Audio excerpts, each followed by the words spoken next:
Welcome guys, gals and non-binary pals to this week's episode of Buffy Boys, your weekly review of Buffy the Vampire Slayer from a queer, literary and feminist perspective. My name is Joel, one of your hosts, and with me as always is your other cerulean host. Brian, hi. How are you doing? Yeah, okay. Happy to be here today. Yeah, it's been a little bit. We didn't record last week, but just we were busy. It happens sometimes. You guys, there's a lot to do sometimes when you're an adult. Yeah, as Buffy finds out. Thematically relevant to this episode, yeah. Yeah, and that was grand. And now we are recording another episode of Buffy the Vampire Slayer's podcast, Buffy Boys, which is the one that we do. Seminal. Yeah. So that's fun. Yeah, I don't know. Yeah. How was your time off, Brian? How was your...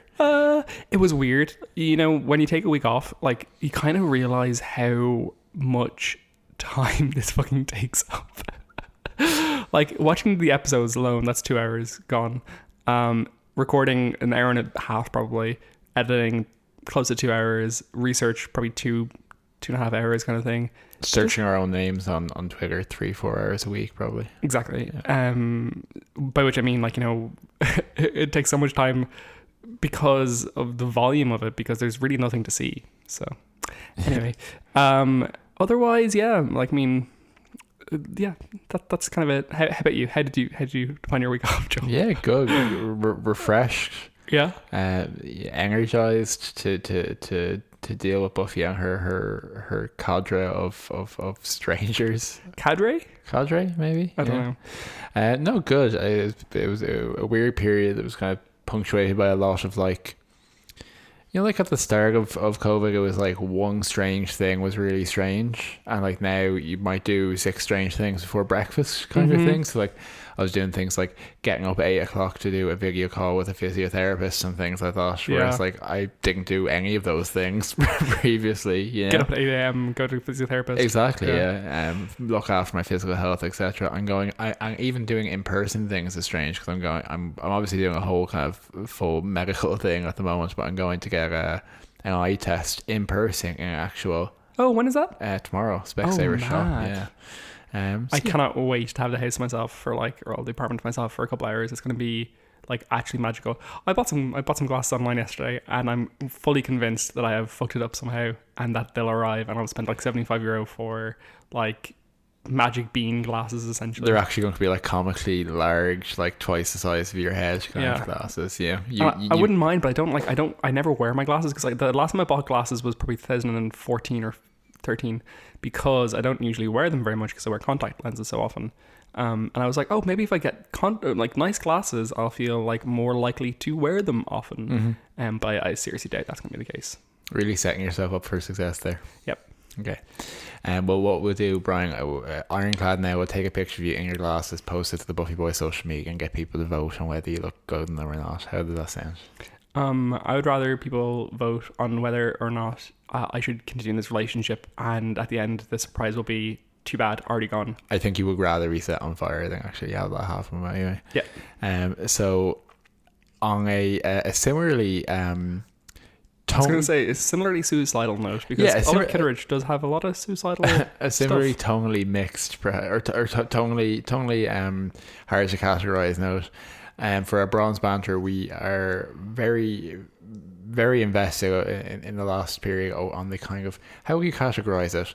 Like, literarily, like, robust side of things. Book shit, yes. Yeah.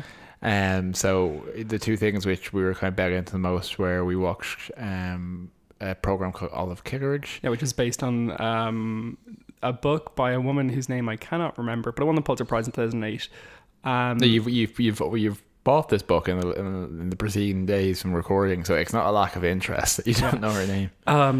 But it stars Frances McDormand as the title character, and it's a miniseries on HBO in 2014 or so, and it basically follows her.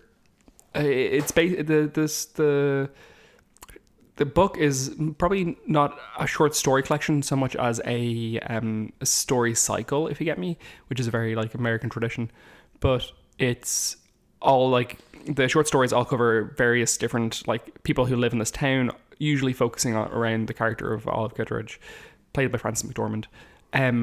And these 4 stories are mostly are just 4 of those the 4 episodes of the miniseries all focus on her and her life and stuff. It was just really good. It was really wonderful. Yeah. Yeah, and like it's like I heavily recommend it.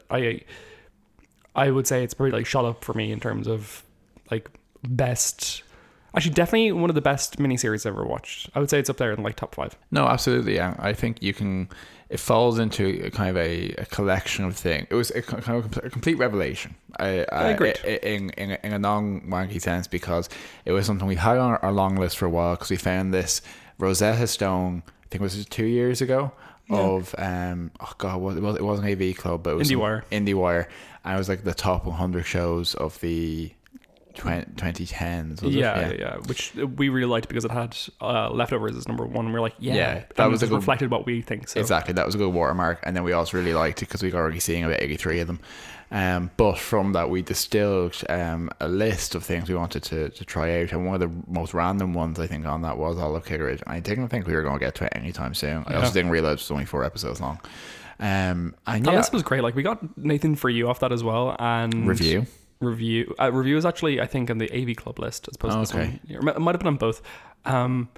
Just like good stuff. It's the best list I think we've ever seen. Yeah, in terms of just like aligned with our interests. But anyway, Olive Kitteridge was on there, and I'd probably put it in. It's kind of exploring the life of this woman from different perspectives, who in a, I want to say Maine, yeah, or it might be New England.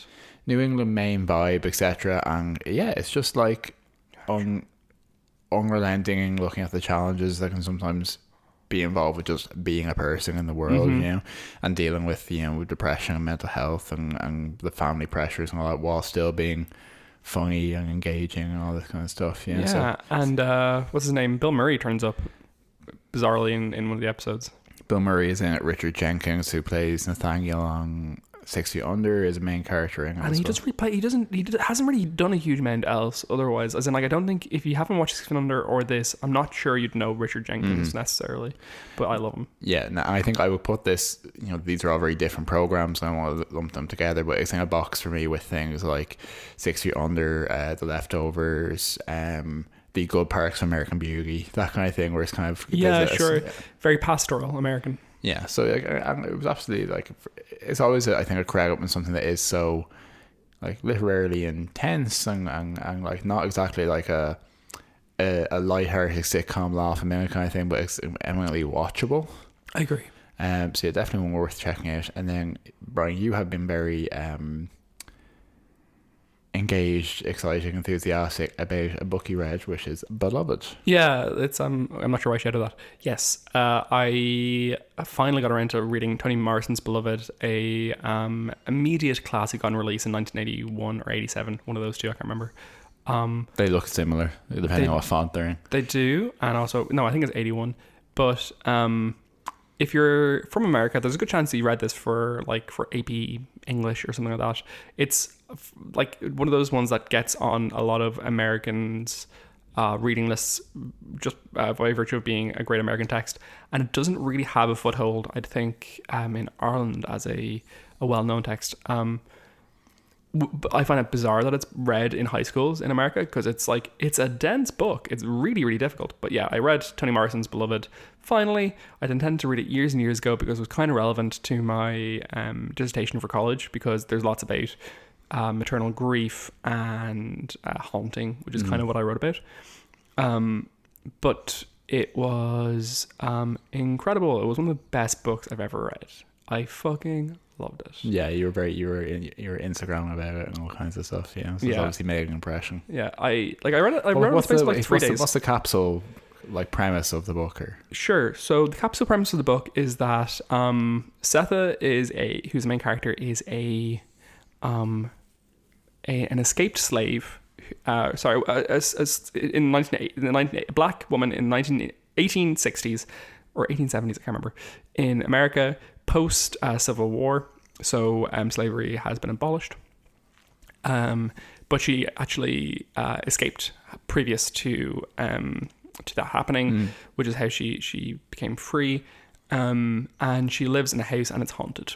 And like, I mean, it's so weird because so much of the literature around and so much of the writing around it, and even the introduction to the book by Toni Morrison that in the copy that I have, refers to a historical news clipping which inspired the book, but the actual content of that news clipping, I think it doesn't spoil the book, as in I think most people know what it's about. But I would, like, if you can, go into it blind, if you're going to read it based on this recommendation. But it was a haunting and haunted book. Like very, very adept at really beautifully explaining really appropriately explaining the deep trauma, generational trauma that exists on the back of slavery. And just like like the deep offense to humanity that it represented. But it's stunning. Toni Morrison died just a couple years ago. One of the greatest writers. Her ability with language and with storytelling and with characterization is just incredible. I fucking loved it. Could not get enough of it. It was a transformative experience for me. Loved it. Yeah, fantastic. I think because it's your experience, Brian, you need to transition us now to the episode proper. Okay. So I was really gushing with my praise of Beloved. Felt like, a pipe burst within me. Also, Buffy's basement is flooded. Yes, it is extremely definitively flooded in this episode, which is, gosh, what's it called? Flooded. Oh, we actually never did the Buffy summary. That's what we were supposed to do. Let's inject it here. So the Buffy summary for Buffy the Vampire Slayer, Season 6, Episode 3. Episode 4. Episode 4, pardon me. Which was first aired on October 16th, 2001. It was directed by Doug Petrie. This is his first time directing. He directs 3 episodes overall, but it was written by Jane Espenson and Doug Petrie. The last episode Jane Espenson wrote was Afterlife, which is the episode before this, and the episode that Doug Petrie last wrote was The Weight of the World. So they're kind of two very big names for Buffy at the moment in terms of the two of them, and Marty Noxon are kind of the trio of I would say showrunners-y, though I think Marty Noxon is officially the showrunner at this point. Okay, so here's your Buffy summary. A burst pipe reveals the bad state of Buffy's finances. Giles returns and rebukes Willow for using dark magic. She is angry with him. Warren, Jonathan, and Andrew decide to pool their powers and become crime lords. They summon a demon to rob banks. Buffy, seeking a loan, fights it. Warren sends it to kill Buffy. She drains it in the flooded basement. Actually, speaking of Buffy summary, the person who potentially wrote all the summaries from this book that we constantly read, which is Reading the Vampire Slayer, and is edited by Roz Cavini, we found out that she's a very well-known trans activist. Yeah, and columnist for the Guardian on trans issues. Yeah, I didn't know anything about her before that, and it turns out she's family, and I was so happy. Yeah, it was just I was looking at some completely unrelated kind of trans related material, news items, and I was like, I recognize that name. I had you know that happens occasionally where it's a real life detective moment, in the sense I was this is an actual thing I can link back to something else and make connections and stuff, which was fun. But yeah, so another feather in the familial cap there, I think. Yeah, Buffy bringing all the queers together. She sure is. Yeah. Anyway, so yeah, this episode was that summary also hilariously did just skip over the fact that Andrew's never been in this before. Yeah. So it doesn't introduce his character. So how'd you find this episode, Joel? Yeah, so I think a very plot driven episode in the sense of many plots, many subplots, setting up kind of a number of actually mechanically plotted elements of the season, if not necessarily the themes of the season. So I thought it was interesting. I thought it was very it's very different in some ways to the tone, definitely of previous seasons. Even different again from the tone of season 5, because I feel like it's very much establishing this kind of very grounded idea of kind of the Summers household as a real base of operations, as kind of a very domestic, you know, and in keeping with the fact that Buffy is taking on these responsibilities that she didn't have to previously, a lot more actual like awareness of just the minutiae of like how do they go about their daily lives, which just was never really a concern for the show. Like season 3, like you were never curious like who was paying, how could Buffy actually process her college tuition, if you know what I mean. Yeah. But I think probably the thing that underpins this episode and informs that is like when at the end when they're clearing up all the destruction in the house, and she's like, how could mom pay for this? I used to do this all the time, you know, which I think really encapsulates what happens in the episode. Yeah. There's a little bit of it, like, I think there's one of the reviews I sent to you of this episode from IMDb from a user from like November of 2020, so it was really recent, it was really bizarre, was like 1 star out of 10.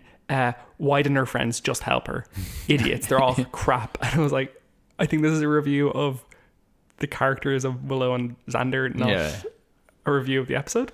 But yeah, it was an interesting one because there's the kind of the tension in this episode between so I think this episode very clearly deals with the kind of issues of adulthood. So Buffy has been unfairly ripped from childhood straight into adulthood and all the implications thereof. So the kind of the tension between the metaphor of Buffy being ripped out of heaven without being asked to, and her being dropped into adulthood and the responsibilities thereof is a pretty clear one. I think that was like, it also kind of highlighted the responsibility of Willow and Xander in here, in terms of like, you know, specifically Willow feels like she has taken this action onto herself of resurrecting Buffy and didn't fully think through the consequences and wasn't fully prepared to deal with like Buffy having come back or anything. And like like Willow is just in college, you know, if she's living here, she's aware that, you know, fighting evil is a thing. Like, who was paying for her dorm rooms previously? Was it a loan? Was it her parents? Why isn't she putting that money towards Buffy's household? And like, it's like Tara too. It's a whole series of just like, why? Like, I understand the metaphor of like Buffy now has adult responsibilities that she hasn't asked for. Why isn't anyone helping? Yeah, there's a slight dream logic to it, which I don't think is necessarily poor writing, but if we take it, like, how old is Buffy? 20? She's 22 here, 22. I think. Is she that old? So she's 16 in season 1. This is season 6. Right, well, let's say she's 22, right? Yes, more responsibility when these things happen. Not this much responsibility, not actually like fully grown mother of 2 responsibility with no infrastructure, no like a number of different adults, including like a much more senior family friend who's like, yeah, we'll help you a bit, but like most of it you're gonna have to figure out yourself. I think there is a gap there. I'm like, one was dead. Do you mean like a moments ago? So I think like, yes, we are trying to understand through this that, you know, she's rejecting certain things, and it's a metaphor for how we all engage with adulthood, etc. But like, this is on a scale which I think is quite understandable if you wanted to reject it. Yeah, I think the metaphor actually holds more responsibility, or is given more weight in this situation than the realities of it, because the realities of the situation is that, like, you know, Giles would have some help here and would have advice and guidance, as opposed to being like, you know, okay, I'll help you kind of, but, you know, you're gonna have to figure it out. And Willow being completely hands off with the actual implications of it. Xander being so flippant with, oh, well, I got you a deal, so like, why are you complaining? Essentially, all that stuff, which feels very it serves more for the metaphor and the character development than it does the realities of the situation. Yeah, no, absolutely. It has like kind of necessary hang wavy dream logic, whereas like they talk a lot about money in this episode. They never say a number. Yeah, they really don't. They just say there's a lot of numbers.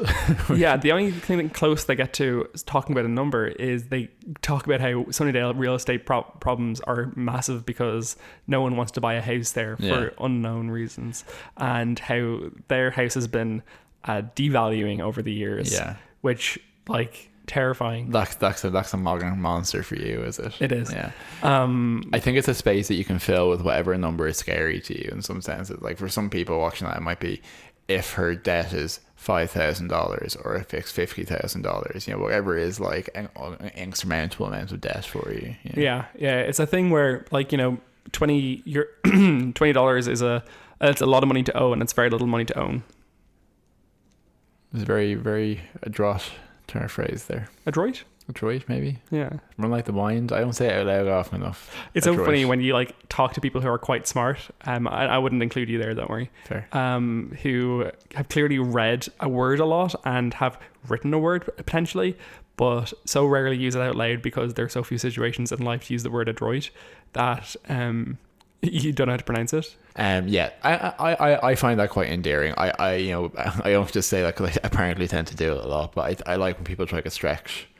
And yeah, it's like, I don't know what this means exactly, but I'm going to try and find out. Yeah. That's how I think language is like that. Language should be like that. It's like language isn't a precise tool in any situation. So like neither should your attempts at language be a precise tool. Your attempts at language should be flailing and like misinformed and open to learning. Like it's just like people who think that, you know, as a native speaker that you have to rush into every sentence with full understanding of the implications of every single word in it are idiots, and also are losing out on all the fun of language. Yeah, and stagnate the language, because there is one motivation for language, and it's to better communication. If you understand what I mean, or if I use a word which is more specific because I want to convey a more specific meaning, that's all in service of that connection. Yep. Whereas if I use a word, that's why it's not always wrong to use more complex words, but if you're using them where a simpler word would do, then you're just using it to show off. You know, so there's always the meaning behind it. I think is really important. You know? It's a really weird situation where it comes to the Irish language, where there's a tension between that, which is the kind of living use of it, and its conservation, because it's a language that really needs to be conserved because there's like very few native speakers, and you know, due to colonialism, like there's no other explanation for it. But it means that, you know, you have a lot of people trying to really struggle to hold on to the meanings of things and the accurate use of language and grammar and stuff, and then which I think is appropriate for a language which needs conservation. But then you have other people who want to grow it and to develop it further into modern things. So it's a weird like struggle. Anyway, speaking of struggles, indeed. So we have a couple of threads in this episode. We have the backbone being Buffy being informed and having to come to terms with the fact that she's kind of fucked, you know, she truly is kind of life wise. That Joyce had done a lot of preparation and, you know, had been very responsible. So I think they're very clear to try and emphasize that it's the confluence of remarkably unfortunate circumstances that's kind of put her in this position, but the hospital bills, etc. Presumably the cost of her funeral as well, and I think that's I always thought that would be more upplay with this. That like when she has to pay for her like the death of her own funeral. Yeah, like when people, like between her and her mother, when people die, it costs a lot of money. Yeah. And then we have, I think, a very classic but very, very fitting metaphor here, where she has this one leak in the basement that floods and fills the house, and the whole way through the episode, underneath the house and every scene, there's this mass of water that she doesn't know what to do with, and then by the end of the episode, she actually like beaks the demon to death by drowning it. And when she brings the Mfashnik demon down there is no reason it has to be in the basement. She maneuvers him through the entire house to drown him. Do you know what I mean? He's not a hydrophobic demon. He's nothing like that. It's so going out of her way. She doesn't drown him so much as she like beats him to death underwater. Yeah, but like the waters are very much like it has to be here kind of thing. Yeah, and it's very depressing because the opening, the cold open is Buffy looking at this drip in her basement, and it's like there's a pipe that's dripping and it's bothering her. So she takes a wrench to it and she goes to like, you know, fix it, and she's like, there you go, fixed.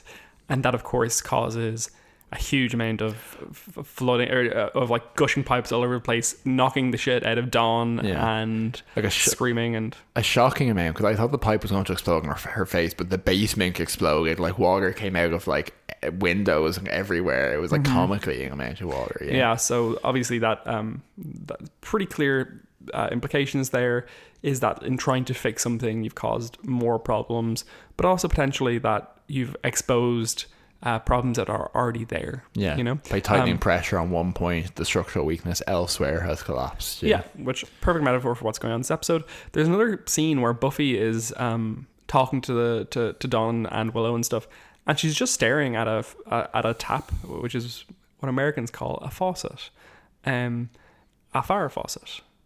Is that what she got her name from? No, She's a bit of a drip. She's just staring at it, and she's like, I think kind of afraid that it'll explode, and also just like terrified by the implications of what this means. Anyway, it was interesting. Yeah, absolutely. I think that we kind of counterpoint that with a couple of other pressures. You see Giles returning to Sunnydale in this episode and seeing Buffy alive, and has a very sweet scene with her where he says, it's a miracle, that you're here, but I always thought you were a miracle. And there's a lot of very necessary, I think, mature emotional support for her there that she's not necessarily getting from her friends in the same way, because they're very action focused. They're like, you're alive, you're doing, etc. And he's like, how are you? Yeah, and there's it's kind of sad because like it doesn't take a lot for her to open up to him.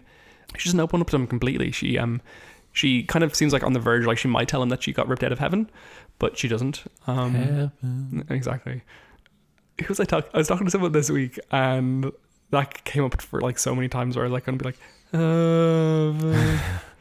anyway, it's my favorite song because I can sing that line. So she seems on the verge of telling Giles, and she doesn't, but she does sincerely let her guard down in the conversation with Giles. She's relaxing, they're leaning back in the couch together, and it feels very comfortable in a way that she's not comfortable with Xander or Willow specifically at the moment, because they are so watchful of her, and so they're treating her with such bizarre like distance, and it's kind of like it's normal. She's kind of an aberration at this point in their lives. And Giles sees past his own feelings about it, which is that this could be an actual aberration. And it's very important to bear in mind with all the stuff that Giles says to Willow in terms of, you have no idea what you've brought into being, basically, with that spell. We do find out that in season 7, what she's brought into being is an ability for the first evil to come into the world again. So there are serious implications there. A weakness in the Slayer line, which the first exploits essentially. So I'd absolutely. I'd like to zone in on two particular aspects. Oh, would you? Of this, I would. I'd like to scaffold this conversation further and really draw out some of the salient themes. The conversation between Willow and Giles. So good. Very significant for a couple of reasons. I think the meanest tone any Scooby has ever taken with anyone in this show is the opening line when Giles says, "You're a very stupid girl." Like, looking past the potential gender implications there, which, take of it what you will, but it's so cutting and biting, and from such a warm and caring source and a considered source. It just feels like absolutely cutting. And then at the very end, when he says to her the thing that Dark Willow will say to him later on in the season, which is you rank amateur, or you rank arrogant amateur probably. It was vicious, it was really and I think it is very good writing to have your character be measured to such an extent for so long that when he, it has to be Giles who says this. If it was Xander, you'd be like, oh, what the fuck is Xander's problem today? Do you know what I mean? But with Giles, it's like, oh, it carries home the impact that she, maybe even to the viewer, that potentially hadn't considered that she had done something so reckless. And I think there's a lot of disappointment because he has relied on her to be more mature and more, as a de facto leader when him and Buffy aren't around, And while it's not specifically, I think, elaborated on, as I've always said, I always feel it's embedded in Giles' character is this implication that like in the many years he was alive before they were even born kind of thing, but like he has seen terrible things happen because people were reckless and hurtful with magic, you know. And Willow kind of justifies his concern for a couple of reasons, because she is being incredibly arrogant, and I know it's kind of like, it's complicated because it's also partly her trying to come into her own power and be confident, but she is preoccupied with how whiz bang impressive it is, and she is quite chillingly threatening to him, which again is kind of unprecedented really amongst the Scoobies. Yeah, so she says to him, it was great, it was very powerful, I'm very powerful, and maybe that means that you shouldn't piss me off, and that's paraphrasing obviously. But like telling Giles don't piss me off is, or I'll magic you.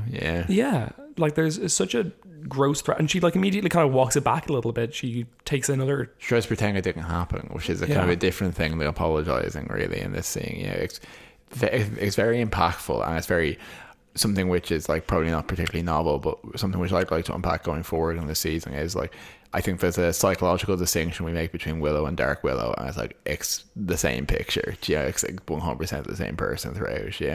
100%. And I think that's the important thing to bear in mind with Dark Willow is that while we'd like to draw many comparisons between Dark Willow and Vamp Willow,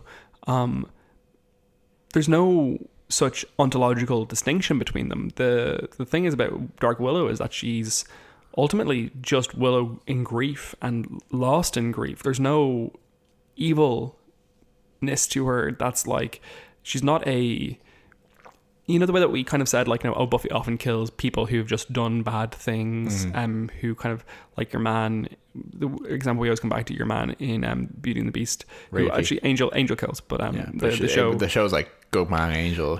Or the swim coach who she kind of like knocks into the water to be allowed to be devoured. Willow's one of those. She's no existential reasons to be evil, if you get me. She's no soul related cause. She's no soul related reason to be evil. And Dark Willow is the same person as Willow. And what Willow does and what Dark Willow does is arguably much more genuinely evil and morally difficult than what Vamp Willow does, because the show establishes a couple of things. One is if anything, that what is in the form of the vampire is not actually the person, it's the demon. Now, that's obviously been complicated over time, but they fundamentally don't have the same psychological restraint and inhibitions that a human person does. More similar to how animals can't be evil if they kill. That's not an act of morality. So Vamp Willow is a more pure expression of just the animal behavior, that demonic behavior, whereas Willow carries with her in her actions like a lot of intelligent, informed choices. And a lot of excuses. Like, excuse might be too harsh a word. She does kill people, but a lot of allowances where she did actually have a choice. Exactly. I think that like this is a trajectory very much from. There was absolutely no reason for her to threaten Giles in this scene other than her feelings were hurt, and there's no apocalyptic implication, there's no magical implication, there's nothing except her own personal investment in this conversation. So I think that extrapolates outwards as well. She's a well-written character. I think the development from early Willow to the midpoint Willow, where she's exploring her own power, to this point where she's going the way she is, makes a lot of sense. Do we feel like there's some like misogyny there? Just because you have to look at everything through the veil of, oh wait, is there lots of misogyny here? With Buffy these days, and probably should have at all points, but like in the sense that not so much in what Giles says, but in the sense that like a woman getting power, it has the potential to kind of let it run away with her and abuse it. I would not say. I would never say definitively. I think we have to continue to be aware of that and re-examine it. I don't feel that's carried necessarily in this, because I think, for one thing, the thing you highlighted, say for example, that Giles calling her a stupid girl. I think what's being implied there is her immaturity rather than her gender. I think it's her being a girl rather than a woman, or a boy rather than a man. I feel it's about her acting like that she has a lot more experience, where she's still just essentially a teenager or a young person kind of thing. Yeah. And I also think that, broadly speaking, I think Willow's development of this power and her development to being a big bad is on the same par as any other powerful person in the show. It's not treated necessarily in a gendered way, but it is treated with the same kind of hubris and the same pitfalls there, which I don't think that I can think of. I don't think Willow's ever portrayed as her issue being that she is hysterical or emotional or anything misogynistic in that way. And potentially that might be because almost all the characters in this show are very emotional, if you think about it. Like how Spike behaves, how Angel behaves at times, Drusilla, etc. These are far more, like Drusilla obviously being a woman, but kind of a vampire first in some ways. But like these are much more emotionally driven things that will usually be maybe stereotypically ascribed to underwritten women in these kind of shows. Really, there's only a couple of really kind of logical, emotional, masculine coded kind of stereotypical villains in the show, and that's like the mayor and things like that. They're kind of unusual. So yeah, I don't feel the rebuke of Willow is gender biased, but I think it is going to be informed by that to a certain degree. Yeah, sure. And it's a very difficult one to disentangle, in the sense that like sometimes the problem here is not that like a writing is bad or a character is bad, but like the fact that we are so conditioned to see the stuff as gendered and as like, in some ways Buffy is a good example for it, because it contains such great female characters, women characters. In example, like, obviously Buffy being like, this great strength, but then you also have the implications of like, Buffy, portrayal of Buffy versus the portrayal of women of color in the show, specifically Kendra, or Faith, who's a woman from a working class background who's treated with extreme disdain, so it's a big messy thing. And if you want to be like, oh, here are women as the villains as well as the heroes, it gets into that messy situation. And we'll discuss it more as it comes on up, though. I think also as well, because you have so many women in the show and so many well-developed women in the main cast, it means that Willow doesn't have the burden of representing womanhood. Yeah, because if Willow was one of the only... If Willow was the only one of the few, or one of the primary women to be portrayed on the show, I think then you actually, by virtue of that limited representation, do make it a more gendered thing. Because if for example you're saying this is pretty much the only woman villain we have on the show, and we've decided to give her all these characteristics, you've made a choice there. But when she's one of a number of different people being portrayed, I think that bulwarks it as well. Yeah. Let's actually move on to the actual villains here, which are the trio. That's the second thing I want to talk about. The trio. Because the trio are specifically gendered. Yes. Very aggressively so. I think the trio very much, and I was actually thinking in this episode, there's a pretty clear line drawn between Xander and the trio.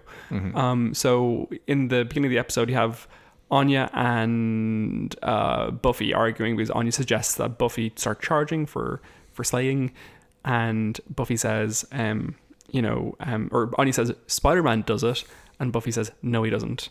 And they ask Xander to clarify, or to break the tie basically between them, and the pointing to him as a source for geeky kind of nerdy information. It, I think, draws a very clear line between him and the trio. Yeah. Though maybe there's something to be said there about the distinction between comic book geekery and then the Star Wars, Star Trek nerdery of the trio. But they very much do represent that delayed adolescence and arrested adolescence that Buffy has to escape in the same episode. So while Buffy is trying to deal with how do I get alone and how do I live in this world as an adult, they are very clearly remaining as man children. Yeah, it's also known as children. It's a very good point you make there, which is that there's no one at an appropriate age in this episode in some ways, because Buffy has had to skip a certain amount of her childhood consistently, but in a more accelerated fashion now, and the trio specifically don't want to take any responsibility, and they want to. If you look at their plans, like they're so, turning invisible and sneaking into the gym locker, into the women's locker room kind of thing. It's classic teenage boy fantasy nonsense. Yeah. I have to. So the trio are an interesting, like, they're no one's favorite villains as like straight up villains. Yeah. But they're an interesting theme, I think, because I think the example you give there, where Xander is asked an arguably equally kind of pop culture referential question, but he kind of understands. He's kind of interpreting it in the context, like, how is it going to like influence this argument between these two women? There's like a context and a relevance, and the trio come across as like Xander if he hadn't been reformed through like people not taking his shit, because they just make constant references which are just unconnected to anything. Yeah, in that incredibly infuriating way that people do, and also it can be specifically with Monty Python stuff always. Yeah. Well, let's not get into the Monty Python argument. But in terms of the trio themselves, yes, they are. I think looking at it now, when we have, I think they're very interesting to look at now, because what's happened since this came out, we had things like Gamergate, things like the rise of kind of 4chan and incels, and kind of all this kind of not only proliferation and deepening and radicalization of this kind of Arrested Development male, but also a much wider cultural understanding of it. So it's like I came to like a flashpoint obviously in 2014 or so with the Elliot Rodgers mass killings, your man who wrote that manifesto all against women, and how he was such a good looking guy, why wouldn't anyone look at him, and would you publish online, and then murdered a bunch of people in college.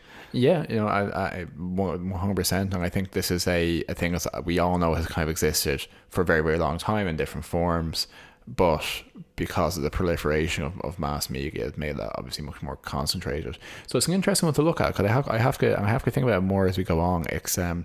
Is the trio kind of prescient? Is it kind of is including this and the way that they interact with Buffy and the way they eventually precipitate real actual harm, and in while I would argue in this portrayal Jonathan and Andrew don't fully appreciate the reality of what they're doing, Warren does, and even in this episode he already has that crueler streak of like just go and kill her, and that misogyny, that specific misogyny, was there obviously in his previous appearances as well, whereas what I think Andrew and Jonathan have is more like neglect or ignorance, and like being part of a group and following and all this stuff.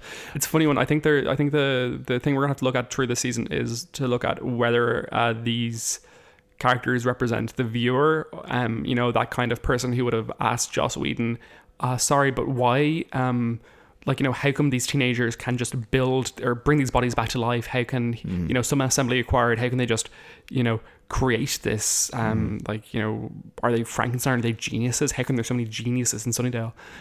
Or is it supposed to be poking fun at the writer's room? That kind of like nerdy group of people who would have been like, probably making these kind of references, especially people like Jane Espenson, who would have written for Star Trek and like submitted scripts for Star Trek unsolicited and stuff. I think it's one of these things which I don't think we can understand if we just take it out of context. Like, you have to look at it and think, and really think about, okay, when this was aired, was this portrayal predicting something quite accurately or quite interestingly, and or looking back at it now, does it come off as itself as much a part of the problem to a certain degree? Because, say for example, like, one of the things that stands out really obviously is that one of the things they joke about themselves is hypnotizing Buffy so she'll have sex with them. How much of that is meant to be played somewhat for laughs, even if you're laughing at the trio? and how much of it is aware of, you wouldn't, well, in the top 50% of programs anyway at the moment, you just wouldn't even write the joke, even if they are meant to be wrong about it, but it is, I think we're well aware that, and worse is what people do actually say about these would actually say, I think, in this kind of situation. So it's a really complex one, I think. What I will say is that massively precipitated by things like Buffy and like the pop culture explosion that has happened over the last 15 years, 20 years, the references they make are incredibly dated and broad in the sense of like it's Big Bang Theory levels of just like, let's say Spock and let's say C3PO, and it's let's use the word parsecs unrelated to anything else. And I saw a couple of places being like, that's a distance measurement in space, and it's like, no, it is just a Star Wars reference. There's nothing else to it. What do you know? Parsec is actually a real thing. No, I know, but like, sorry, they're not saying it because they're like talking about astronomy. Yeah. They're talking about like 12 parsecs. Yeah, exactly. Yeah, the Kessel Run and all that kind of stuff. So it's also an interesting capsule of a time when, even though it might be hard to believe, but like genuinely, just that kind of nerd culture, that kind of pop culture and science fictional culture and all of that, just was not accepted in the mainstream in the way it is now. Like it is it's really making me look at it and realize that in the last 15 years, the idea that everyone would be jazzed to go and see a Captain America film is just like, that was not there. Even the most like mundane people now can happily be fans of things like Game of Thrones, and it's such a shift from where we used to be. Yeah. In a way, I'm jury's out on whether it's a good or a bad shift. Well, it's a couple of different things. One is that like, people enjoy escapism, especially in the wake of a global recession, and then racial turmoil, etc. And then secondly, it's the accessibility of these things. So many people have that kind of escapism and fantasy fulfillment desires, and it just wasn't accessible to you unless you were like writing, those pages in the back of a book where you have to write off to get the next like book in the series, and you have to enclose a check for this meant, which I never did, but like it was so hard to get information about. I remember at one point trying to figure out which of the Redwall books came first. And it was really hard information to find unless you looked at the publication date on each individual copy of the different books, because the back of the books always listed them in chronological order, and you were supposed to read them in the order published. So it was really hard to find out. And how would you find it out? I would go into a bookshop and I would look at the publication date of each individual book, and I'd be like, this is 1988, it must be the first one. Information was such a commodity previous to Wikipedia that like now you're not a nerd, you're just a normal person if you know every Marvel movie in order. The barrier to entry is lower in a great way in lots of ways, but also it means that this kind of this kind of like gatekeepy and we're special kind of feeling, where it's like the people who are downtrodden will gravitate towards the most extreme outliers of culture. It's just not a thing anymore. And like Star Wars is a great example of it, because Star Wars, people loved Star Wars, people understand the textual Star Wars references, or sorry, the higher layer Star Wars references at the time, but the nerds like to go deeper and deeper and find the most like nitty gritty tiny things that you can only find out in book, Mara Jade stuff, and that was your badge of honor. And literally when they have the flashback to when they decided to take over Sunnydale, they are playing pen and paper Dungeons and Dragons. Okay, let's move on to more to talk about with the trio, I think, as we go forward. 100%. In particular, we'll come back to like my deep like anger at Jonathan. All things considered. I think it's maybe a little bit of bad writing to move him from the last significant appearance. Well, no, Superstar, obviously. Well, I don't know. Maybe it is good writing because Superstar does exist. But like having him transition from giving Buffy the class protector umbrella to this point it's a far distance. A regression. It's a regression, and it's possibly just an indication of how great Danny Strong was to get back again. So there's a balance of things there, but I do think it's one of the greatest betrayals in the show. I fucking love Danny Strong as Jonathan. Okay. Let's do the dusting. So can I give you some Buffy bits? Please do. Okay, so this is obviously the first appearance of Tom Lenk as Andrew Wells, homosexual supreme, though he obviously had previously appeared in Buffy, Tom Lenk did, in the episode Real Me, which was the episode that was mostly about Dawn kind of appearing, etc. As Cyrus, he was in Harmony's gang. We would have noted at the time. So Brad Kane was unavailable to do Tucker Wells, who was Andrew's older brother. So we know he is also the singing voice of Aladdin. Yes, he's the singing voice of Aladdin and singing voice of who was he singing voice of? Singing voice of someone in the show as well. Can't remember. But yeah, he's that's why Andrew exists, is that Brad Kane was unavailable. There's a Blair Witch reference in this episode, which I really enjoyed, where Willow says that the Blair Witch would have been afraid herself. I fucking love the Blair Witch Project. I think that film is incredible. And that came out like what, 2 years ago at this point or something? It was 98 or 99. Yeah. So yeah, 2 years previously. Wild. But like Joel, you know, it's the most profitable, the most like relational most profitable movie ever made, because most proportionally profitable movie. Yeah, because it was made for like a couple of $1,000 and like made like hundreds of millions. Anyway, if you haven't seen the Blair Witch in a long time, go back and watch it. It is so much better than you might remember, and it established an entire generation of horror. It did, and it actually it stands up really well because it dates itself, as in you can kind of, it feels like, oh, this feels like found footage from 99. And it's like, that's what it's supposed to be. Perfect.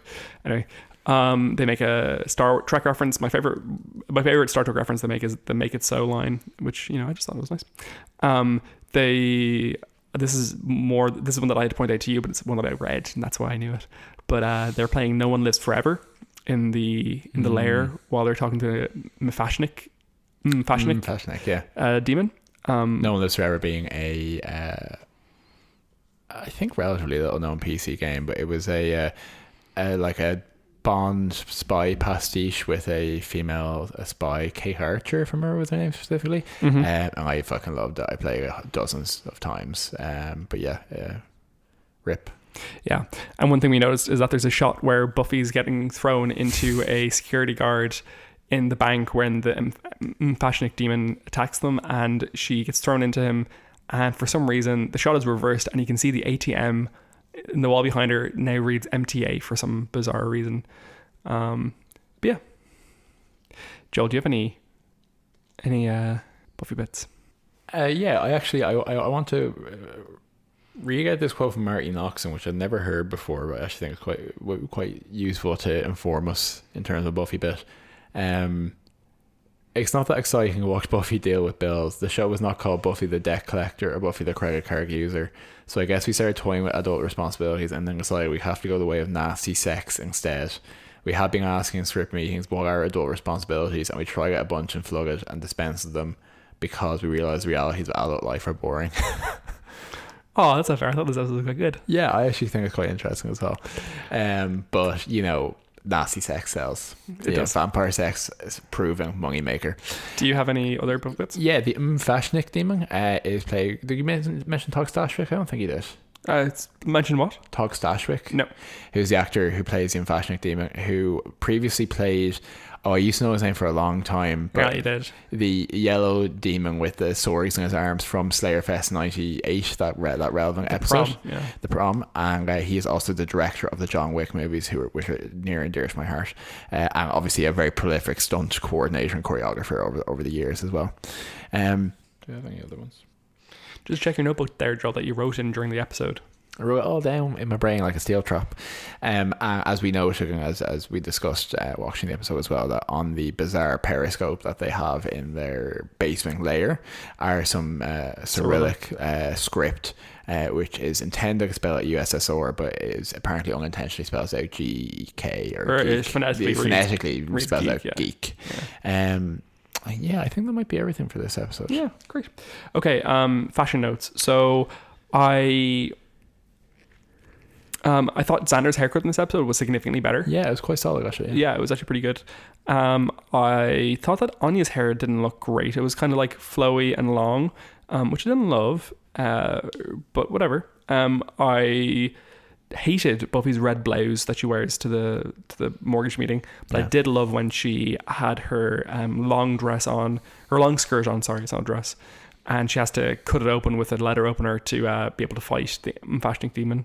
What's the difference between a dress and a skirt in this context then? A skirt Does it stops have at the to waist. have the upper part? Yeah, that's a dress. A skirt. That makes a lot of sense now that you say it. I've never thought about that before in my life. Well, there you go, male privilege.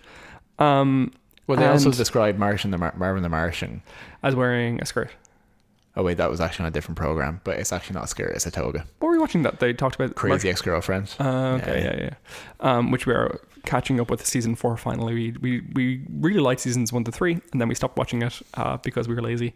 But just very briefly, one of the problems with Crazy Ex-Girlfriend rewatching it is one of yet another program which is distinctly before the burn. Yeah. It's very pre-2020. Its concerns are so small and the world is so bright. It's just kind of like actually not that easy to watch. So true. And then the last thing I'll say is that I didn't hate Giles's kind of classic brown corduroy jacket. Mm-hmm. He is one of the few men who can pull off a brown jacket in that fashion. I think I would like to see him pull it off. Yeah. And I will also note in this episode that dressed very similarly to Buffy was the unfashioning demon, who was like wearing like a red 1950s shark kind of shark down at the docks kind of shirt, and also I think black leather pants as well. It was a very like Euro trash vibe to what he was wearing, and I can't even describe what the trio were wearing in terms of just a collection of Hawaiian shirts and like graphic t-shirts probably. Yeah, but I think Andrew's character, however you want to interpret the writing, he is a gay man. Yeah, that is his character. Tom Lenk is a gay man. Tom Lenk is. His character is ambivalent and on that. friend of the podcast. Ian Carlos Crawford, who is a friend of the podcast, is like quite good friends with Tom Lenk, I think. Yeah, they did a couple of like stereo. Is that what it's called? Stereo? You know that app where you can ask people questions and they react to it and stuff? Yeah. They did that bunch of that together, and I think they also do a few episodes together. And apparently he's a lovely, lovely guy. A friend of Dorothy, friend of the podcast. Yeah. But Andrew the character is gay, at the very least. And his trajectory goes out through the comics as well. He dresses in this episode like a closeted man. Oh yeah, very much so. Like just the most like shapeless bag of clothes. Yeah, you're right. So that's fashion for me. Yeah. Death count very simple in this episode. Just the unfashioning demon, either bludgeoned to death or drowned by Buffy. Unclear. Suffocated by the adult responsibilities. Yeah. Flooded in Buffy's basement. So, and then a rating. Do you have a rating episode or rating for the episode, Joel? Yeah, I do have a rating episode. I will give this episode 7.8 rank arrogant amateurs. Yeah, tell me more about that. I have no specific issues with this episode. I maybe agree with Marty Noxon that I wouldn't want to watch Buffy the Debt Collector every week, but I thought it was a novel slice of life. I enjoyed the plot elements they're introducing. I think that the ensemble cast is getting a little crazy at the moment, particularly introducing 3 villains. But I'm more interested in looking at the trio and at this kind of stuff than I ever thought I would be by this point. I'm like, oh, okay, no, I'm really ready to like see what this makes me think when I kind of revisit it, you know? Yeah. Because the trio have been, for better or worse, in my head for a long time, been like kind of A, kind of crap villains, B, kind of like rude to people who like science fiction. I'm like, no, all of that is quite like, but that's like a juvenile impression I have that's just archived in my brain. I'm ready to replace it with something a bit more nuanced. So yeah, it was fine. It just it didn't light my socks on fire. Sure, I'm gonna give it like 8.1 Tiny Kings out of 10. Because Tiny Strong is a Tiny King. The Fashioning Demon calls him a Tiny King. Yeah. So I wouldn't absolutely don't want to watch Buffy the Debt Collector either. I thought this was quite good. I thought it was interesting. Oh, actually, one thing I meant to say through the episode is that Mark Field highlights that the title could refer to the psychological term flooding, which is kind of about how when you are, it's a part of classical conditioning where a person essentially changes their behavior to avoid negative stimuli. It's kind of similar to, and then often like, related to exposure therapy kind of ideas where you're afraid of something, and if you see that it's not dangerous, you kind of get used to it. So implications there are pretty clear. Oh yeah, he also highlights that there's Buffy specifically admonishes Guns, the gun of the security guard in this episode, where she says these things never work. Never useful. Yeah, never useful, which is very appropriate given the use of guns in the finale of the season, or not finale, the crescendo of the season. And I think it's also worth noting that episode 4 of each season of Buffy tends to set the kind of metaphorical challenge that Buffy will face in the season. I think that's very clearly set in this episode. I like the episode well enough. I think it was a masterpiece. I quite enjoyed it. I thought it was tonally probably my favorite episode of the season so far. I think I've given the other ones higher ratings, but I quite enjoyed it. I thought it was a return to a kind of normal. I just liked all the characters interacting and stuff as well. I thought it was good. Yeah, I'm good with it. Should we move on to Cordelia Chase? Yeah, absolutely. So this week on the Cordelia Chase, we watched Carpe Noctem, which is a kind of classic Monster Week episode of Buffy, or not Buffy, the other one, Angel, the series, ATS. And essentially what it is that there are, it's actually one of my favorite setups in terms of how an Angel episode works. We have an opening cold open where there's a guy who, a gym bunny who's having sex with these 2 sex workers. Alex, he's overpowered and super heated up and ready to go on full of energy, and then his time's up and he collapses into a bag of skin. And I was like, where's all these skin bags coming from? And they're like, a guy in this hotel turned into skin. I wonder if that's connected with the same thing that happened 2 weeks ago. Like, yes, I think it is. And the premise is that, they go to investigate it, and Angel finds this old man in a retirement home who's using a spell to swap bodies with younger men to try and, elongate his life. And in not realizing Angel is a vampire, swaps with Angel, discovers eternal life, eternal youth, and all that kind of stuff. So it's a decent setup, and how it turns is that it puts the characters in various situations where they get to portray different kinds of interactions.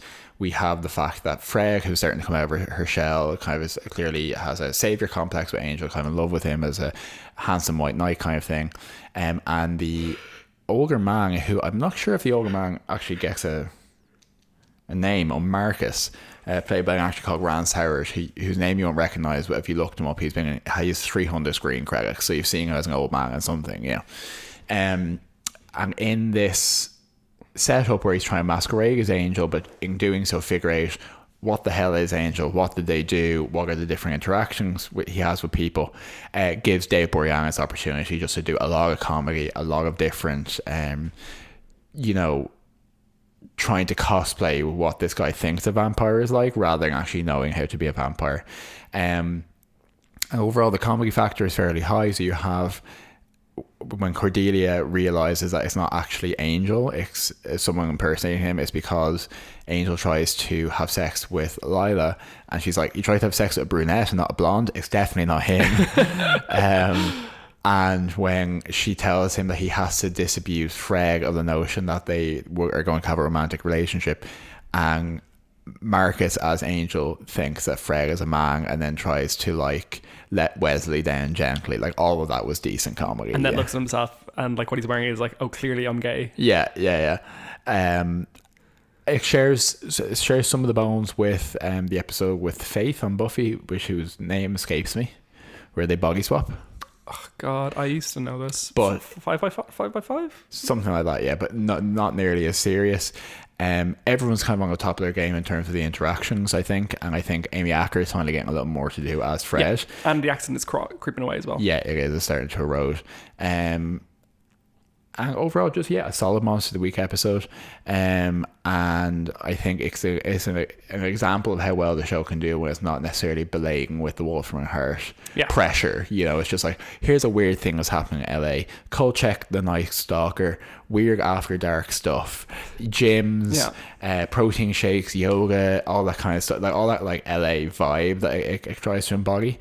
I think is quite interesting. It does a good job too as well. Where I think previous season 1 specifically, whenever they had a Monster of the Week thing, it was so grimdark, and this episode is just let's just have a bit of fun with it, and it's just tonally much more appropriate.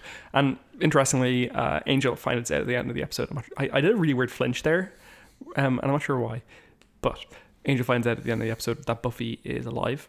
And in the Buffy episode, she gets the phone call from Angel basically to say, come meet me out here. And it's very clearly her just abandoning her responsibilities, where Giles is like, okay, well, maybe in the morning you can go, but let's just figure all this stuff out first. And she's like, no, I'm leaving. What I've read was a meeting which is partially not portrayed because they're now on competing networks. But Jane Espenson wrote a comic book depicting the meeting, which I have read recently because I read all the classic Buffy and Angel comics. I'll have to recall exactly what it is, but I think they meet in a motel halfway between Sunnydale and LA. I think they might have sex. I doubt it. Maybe not. That would be totally inappropriate, I think. Yeah. Maybe they eat a lot of ice cream. I don't know. But there's that is actually depicted off screen. But yeah, it's obviously an emotionally significant moment for the show. So I'd be happy to give this 8 failed feminist gestures. I'm going to go for 7 failed feminist gestures. I enjoyed it. I enjoyed it, and I thought that it was just funny. It was fun to watch. And that's kind of what my marker for the show is. It definitely was fun to watch. I'd agree with that. Okay, let's wrap it up there. Okay, guys, thanks so much for sticking with us. Hope you're well. We ran really long on this episode. I'm no idea how.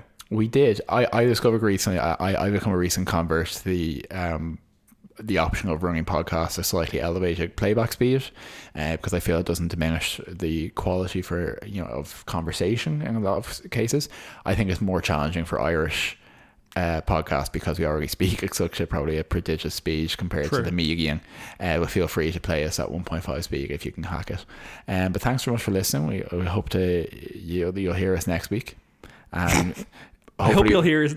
Hopefully we won't hear you, because that would be a reversal of the parasocial relationship, which I would find quite challenging.